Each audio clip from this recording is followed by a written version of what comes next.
बुलाकर आप सभी का हार्दिक अभिनंदन।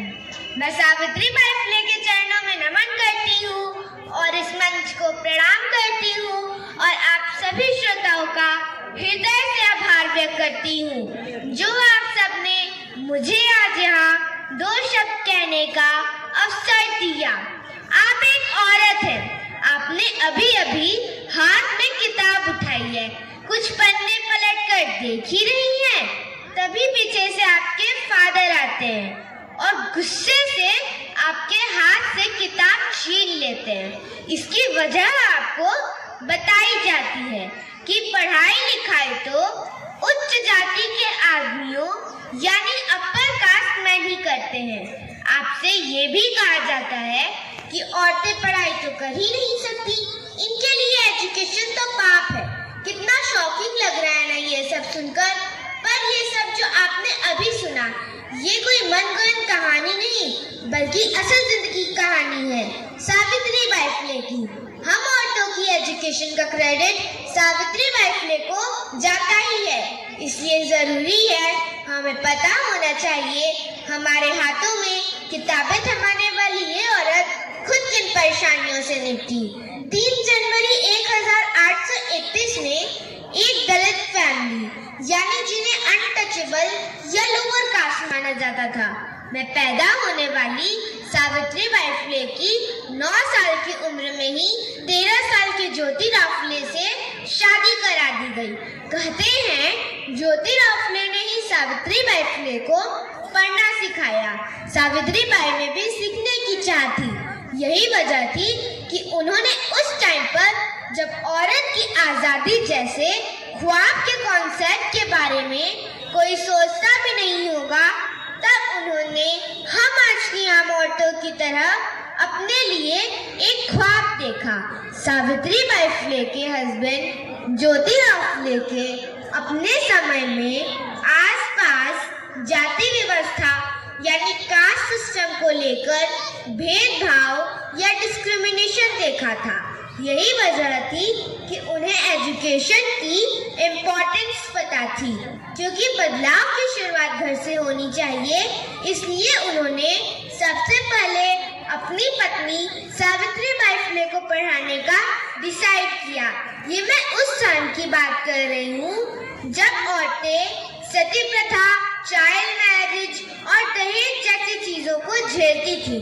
सोचो हालात इतने खराब थे कि औरतों ने पैट्रियार्की मतलब जहाँ हर चीज पर आदमी का ही कंट्रोल होता है और सोसाइटी की कंजर्वेटर यानी रूढ़िवादी सोच को भी अपने लिए सही मान लिया था।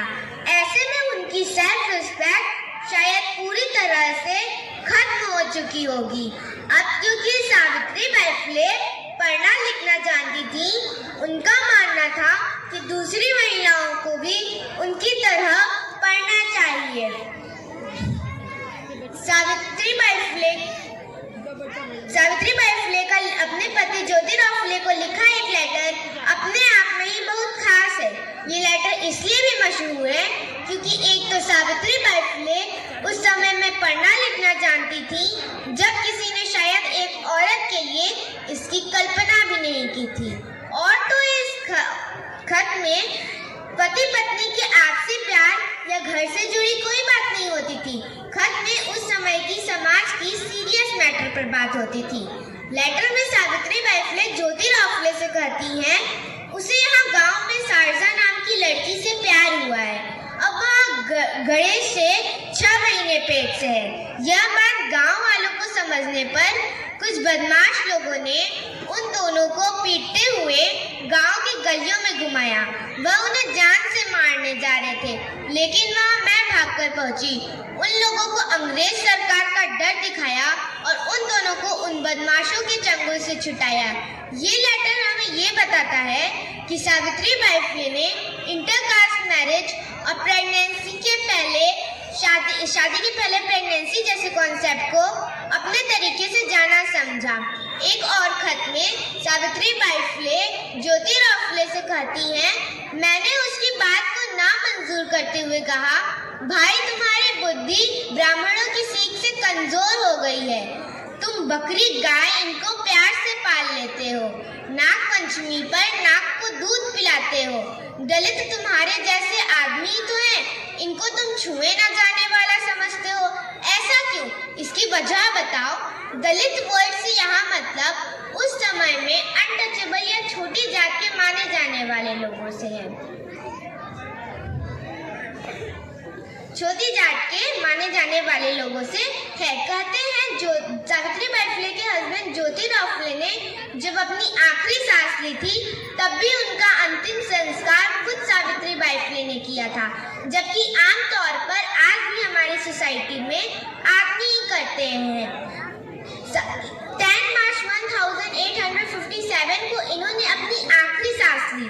हम औरतों को शुक्रगुजार होना चाहिए सावित्रीबाई फुले जैसी पर्सनैलिटी का, जिन्होंने सोसाइटी के द्वारा तय किए गए घोर अंधेरों में से भी हम औरतों के लिए एक नई आशा खोज ही ली। जाते जाते सावित्रीबाई फुले के एजुकेशन पर कहा ये लाइन सुनते जाइए। उसका नाम है अज्ञान, उसे धड़ दबोचो, मजबूत पकड़कर पीटो, उसे अपने जीवन से भगा दो। धन्यवाद।